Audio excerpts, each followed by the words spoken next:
अस्सलामुअलैकुम मेरे प्यारे प्यारे स्टूडेंट्स, कैसे हैं आप?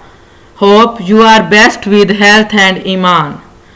तो आज का हमारा टॉपिक है एक्सरसाइज 1.1 का क्वेश्चन नंबर 4 एंड 5 जो आज हमने सोल्व करना है।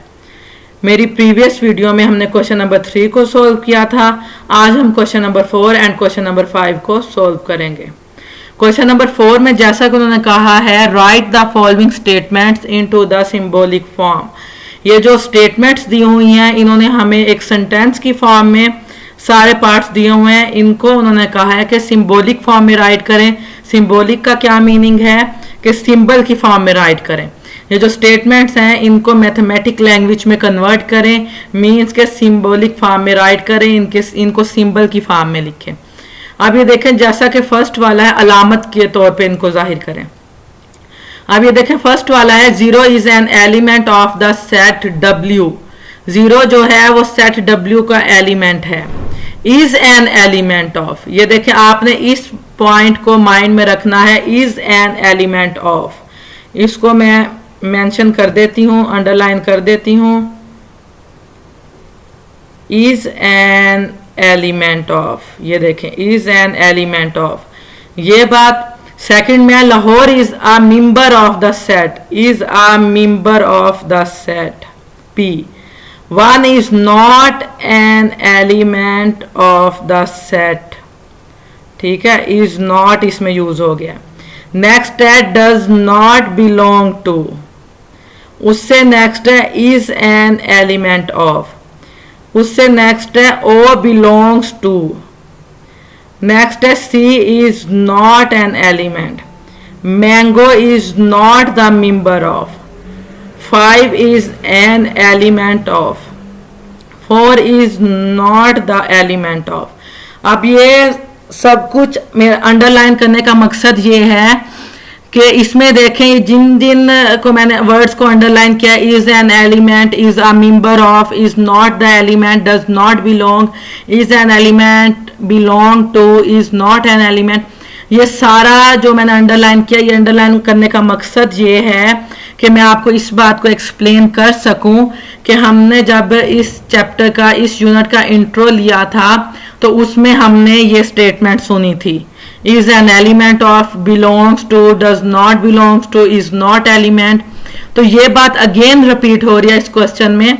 तो इस क्वेश्चन को सॉल्व करने से पहले मैं आपको बताती हूँ कि ये जो मैंने स्टेटमेंट अंडरलाइन किया, जिस वर्ड्स को मैंने अंडरलाइन किया उनको अंडरलाइन करने का मकसद क्या है, इनका मीनिंग क्या है।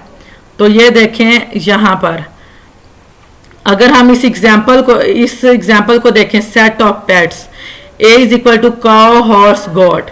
ये हमारे पास सेट उन्होंने कैपिटल A से मेंशन कर दिया और ये सेट किस चीज का है, पेट्स का सेट है। उसमें क्या है, काउ हॉर्स गोट, ठीक है। अब अगर हम इसको सिंबॉलिकली फॉर्म में राइट करते हैं तो cow belongs to capital A। अब ये देखें, ये वाला साइन जो है, ये वाला साइन, ये बिलोंग्स टू का है। ये सिंबल हमने अपने उस क्वेश्चन नंबर 4 में राइट करना है उन स्टेटमेंट्स की जगह पर। अगर जहां पे आ रहा है इज एन एलिमेंट या बिलोंग्स टू, तो वहां पे हम ये सिंबल राइट करेंगे। क्यों? क्योंकि ये हमारे पास जो सेट A है इसमें ये काउ मौजूद है, काउ इस सेट A का एलिमेंट है, इसीलिए हम ये सिंबल लगा रहे हैं कि बिल्कुल ठीक है, काउ जो है is an element of set A। God belongs to, god जो है वो इस सेट A का एलिमेंट है, ठीक है। ये देखें, जो चीज मैंने वो क्वेश्चन नंबर 4 में अंडरलाइन किया वो चीज यहां पे भी दी हुई है, is an element of set, ठीक है, is an element of set. तो उन्होंने क्या है, पहले इसको सिंबॉलिक फॉर्म में राइट किया हुआ है यहां पर, फिर उसको स्टेटमेंट में भी राइट करके दे दिया, is an element of. Means के ये वाली जो हमारे पास ये वाला सिंबल है, ये वाली अलामत है, इसका मतलब ये है, ये जो मैंने लाइन अंडरलाइन किया, इज एन एलिमेंट ऑफ या बिलोंग्स टू, इस सिंबल का मतलब है। अब थोड़ा सा आगे हम देख लेते हैं, now examine weather a tree is the element of the set A। वो कहते हैं कि क्या ये जो अ ट्री है, एक दरख्त जो है, क्या वो इस सेट A का एलिमेंट है ये देखें यहाँ पे R3 को मेंशन नहीं किया हुआ, मींस के ये R3 जो है वो सेट ए का एलिमेंट नहीं है, तो वो कहते हैं no R3 is not an element of set A. Tree जो है वो सेट ए का एलिमेंट नहीं है, तो we can write this statement symbolically. इसको हम सिंबॉलिकली फॉर्म में कैसे राइट करेंगे, ये देखें, जो नीचे मैंने अंडरलाइन किया उनमें कुछ स्टेटमेंट्स में आ रहा है इज नॉट द एलिमेंट या डज नॉट बिलोंग। ठीक है, जब नॉट का वर्ड आ जाएगा, जब नॉट जहां पे आप देखेंगे कि नॉट का वर्ड आ गया, नॉट द एलिमेंट, तो आपने ये वाला सिंबल लगाना है। वो सिंबल किस तरह से है, ऐसे, और इसके ऊपर आपने यूं लाइन लगा देनी है। ये लाइन लगाने का मकसद ये है कि ये उस सेट का हिस्सा नहीं है, क्योंकि हमारे पास इस सेट में ट्री का जिक्र नहीं है। तो ये देखें यहां पे अब उन्होंने हमें इस चीज को एक्सप्लेन कर दिया है। The symbol this is the Greek letter of Greek letter which is use to tell that an object is an element. ये देखें, ये चीज उन्होंने अब हमें सिंबल की डिफाइन कर दी है, is an element of, belongs to, इस सिंबल को शो करता है। उसके बाद है अगर हमारे पास ये सिंबल होगा तो इसका मीनिंग है डज नॉट बिलोंग टू और is not the element. Means के यहां पे आपको लाने का मकसद ये था कि उन्होंने जो जो स्टेटमेंट वहां पे दिया, जिस चीज को मैंने अंडरलाइन किया है, is not element, belongs to, does not belong, is an element of, वो जस्ट इन दोनों सिंबल्स के, हमने जस्ट इन दोनों सिंबल्स को उन क्वेश्चन में शो करना है। Is it clear? चलें अब हम अपने क्वेश्चंस की तरफ चलते हैं। तो हम देख लेते हैं कि क्वेश्चन नंबर 4 में उन्होंने कहां पे बिलोंग्स टू और कहां पे does not belong to mention किया। अब ये देखें क्वेश्चन नंबर 4 को मैंने ये सोल्व किया है यहां पर। तो देखें अब फर्स्ट हमारे पास क्या था, 0 is an element of set W। 0 जो है वो W सेट का एलिमेंट है। आपने यहां पे ये नहीं देखना कि कौन सा एलिमेंट जो है उस सेट में है कि नहीं है, आपने जस्ट स्टेटमेंट के अकॉर्डिंग चलना है। जो उन्होंने बात हमें स्टेटमेंट में किया आपने एज इट वही सिंबल में राइट कर देनी है। 0 is an element of set W, ये देखें इज एन एलिमेंट मीन्स के ये वाला सिंबल आ जाएगा इन दोनों के दरमियान। Lahore is the member of set P, Lahore और P के दरमियान ये वाला सिंबल आ जाएगा। 1 is not an element of the set E। अब ये देखें यहाँ पे नॉट का वर्ड यूज हो गया। आपने सिर्फ स्टेटमेंट में ये देखना है कि जहां जहां पे नॉट होगा वहां पे आपने ये सिंबल लगा देना है, बिलोंग्स टू, और ऊपर cut, B does not belong. ये देखें यहाँ पे नॉट था तो मैंने ये सिंबल लगा दिया इन दोनों के दरमियान। Sindh does not belong to the set B, यहाँ पे फिर नॉट आ रहा है, मैंने फिर वही सिंबल लगा दिया, बिलोंग का लगा के उसके ऊपर cut. Potato is an element of the set V, बिल्कुल ये देखें potato is the set of element V, मैंने ये भी सिंबल लगाया। बस आपने इन स्टेटमेंट में इस चीज का ख्याल रखना है कि जहां पे नॉट नॉट आता जाएगा, 4 is not an element of set O, 4 जो है वो सेट O का एलिमेंट नहीं है, नॉट यूज हो गया तो मैंने ये वाला सिंबल लगा दिया। ये देखें यहाँ पे नॉट था मैंने ये सिंबल लगा दिया, यहाँ पे नॉट था मैंने ये सिंबल लगाया। जिस जिस स्टेटमेंट में नॉट का वर्ड आएगा आपने वहां पे ये सिंबल लगाना है, बाकी सब में बिलोंग्स टू का सिंबल लगा देना है। आई होप आपको इस क्वेश्चन की समझ आ गई होगी। अब हम अपने नेक्स्ट क्वेश्चन की तरफ चलते हैं, वो हमारे पास है क्वेश्चन नंबर 5।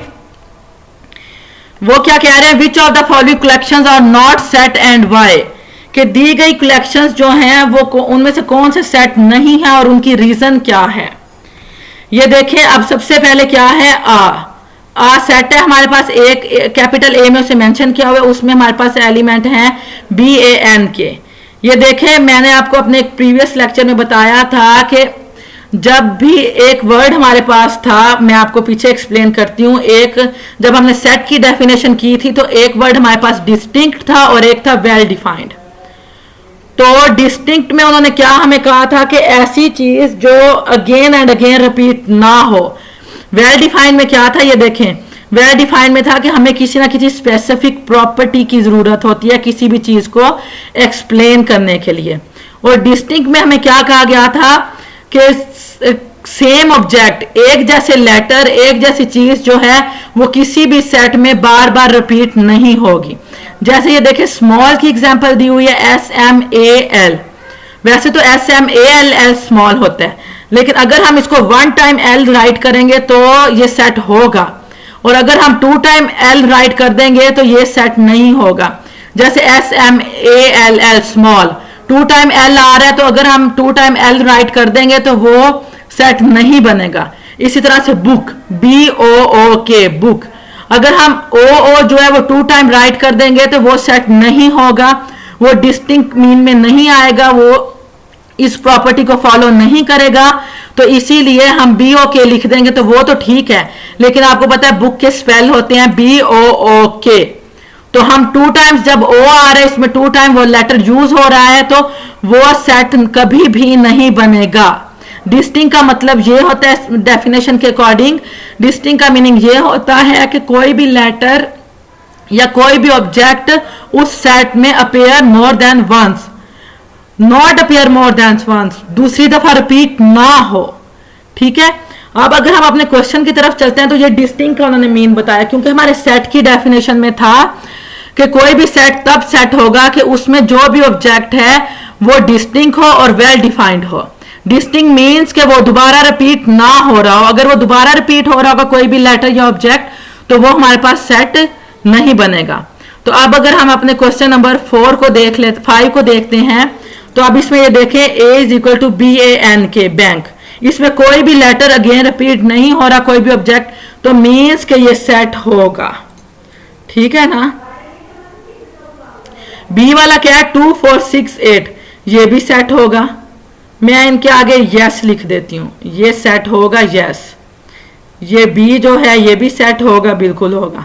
C में देखें 0 1 2 0, 2 टाइम जीरोज आ रहा है स्टार्ट में भी और लास्ट में भी, तो मीन्स के ये डिस्टिंक्ट नहीं है, तो ये यहां पे N मैं लिख देती हूं, इसका मतलब होगा नो। D क्या है किलर, KILLER, ये देखें L 2 टाइम आ रहा है तो ये हमारे पास डिस्टिंक्ट को फॉलो नहीं कर रहा, तो यहां पे हम लिख देंगे नो, ये सेट नहीं है।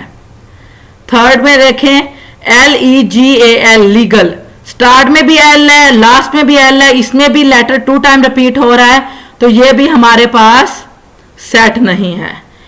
F देखें 9 3 5 1, कुछ भी रिपीट नहीं हो रहा, एक सिंपल सी बात है, ये सेट है। The set of story book, story books का आप कोई भी सेट बना लें, 4 5 स्टोरीज को ऐड करके एक सेट बना लें, ये भी हमारे पास सेट बन जाता है। The set of beautiful birds, beautiful birds बहुत से होते हैं, कोई भी 3 4 का आप सेट बना लें, ये बनेगा। The set of rich people, जो जो लोग आपको लगता है कि रिच पीपल हैं आप उनका 4 5 का सेट बना लें, तो ये भी हमारी प्रॉपर्टी को फॉलो करता है, तो इसलिए ये सेट है। The set of student in the 7th class, 7th class के स्टूडेंट्स का सेट यस बनेगा। The set of fish in the river Ravi, river Ravi में जो फिशेस हैं उनका 4 5 का सेट बना लें, ये भी बनेगा yes. The set of bad student in the school, school में जितने भी बैड स्टूडेंट हैं जो आपको बैड लगते हैं उनमें से 4 5 का आप सेट बना लें, तो ये सेट बनेगा। M क्या है, the set of wooden chair, लकड़ी से बनी हुई कुर्सियों का सेट जो है वो आप काउंट करके उनका सेट बना लें, ये भी बनेगा।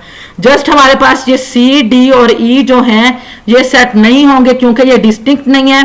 C में भी 0 2 टाइम आ रहा है, D में L 2 टाइम आ रहा है, E में L 2 टाइम आ रहा है, तो ये हमारी प्रॉपर्टी को फॉलो नहीं करता सेट के लिए जो हमें चाहिए होती है। ये 3 जो हैं ये नॉट सेट होंगे, बाकी सारे जो हैं वो सेट होंगे। आई होप आपको ये क्वेश्चन नंबर 4 और क्वेश्चन नंबर 5 की समझ आ गई होगी। आप इनको रफली ऑब्जर्व करें, इनको सॉल्व करने की कोशिश करें, ये आपका टास्क है, होमवर्क है।